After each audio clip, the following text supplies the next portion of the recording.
process, the applicant applied for essentially the project you see on the 8.5 by 11 sheet coming around it, that's on about 3 acres of the site. I just can't imagine. I can't imagine who would give them permits on a corner, let alone 3 acres. The city then attempted to change the zoning on the site so that this sort of thing could not happen on that site. But after some pretty extensive legal wrangling, it was determined that the project had been applied for previous to the change in zoning. So that portion of that project, that 3.5 acre or so area, is what's called vested. Yeah.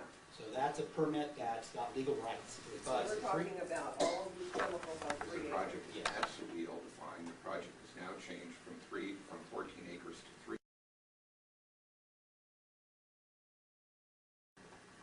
Now we're talking about 12 acres. Is this Yes. correct? 12 Or acres. 14, I think. 14 acres. That he has already gotten a permit through the city for 3 of those. I work with chemicals by trade, okay? And I look at these lists, and I know exactly what they are.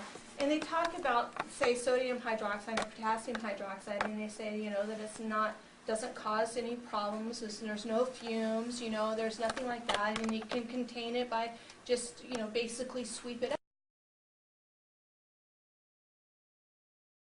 Now let's take that a little bit further. That's true as long as that is a dry product,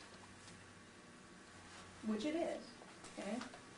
However, spill a trainload of it in Washington State where it kind of has this thing called rain, add water to it, and it becomes a toxic fume that will burn all of our lungs. It will burn all of our lungs to the point this city will have to be evacuated for days. The city has to consider any permit, any land use that's legal under the zoning that exists at the time the application comes in. And everything I've read in here is the same thing. We don't know, but given this, given the idea of this, we might suggest this, but how can we even suggest anything when nobody knows what the heck we're talking about? The checklist had no information in which you'd be able to gauge whether or not he was building a tree house or what. And in order to have found that the MD&S was inadequate, the applicant should have reapplied, redid the checklist. I would advise you strongly to have the applicant redo his checklist.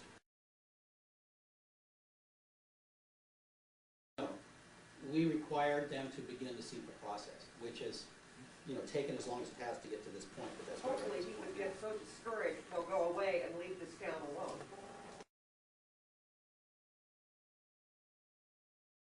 This is, I think, one of the issues that I have is, even if we have the answers to those questions, the bottom line is there is no guarantee. and no guarantee of There is no guarantee of our safety, period. That's right. You know, no matter what good intentions there are and what road is paved with them, what the deal is there is always room for error. Yeah. And there is always room for, we're going to have trainloads of this coming through our town. And we are unlike a lot of municipalities where we have people living right next to the railroad tracks, right next to where this facility is going to be going. And it will only take a small amount.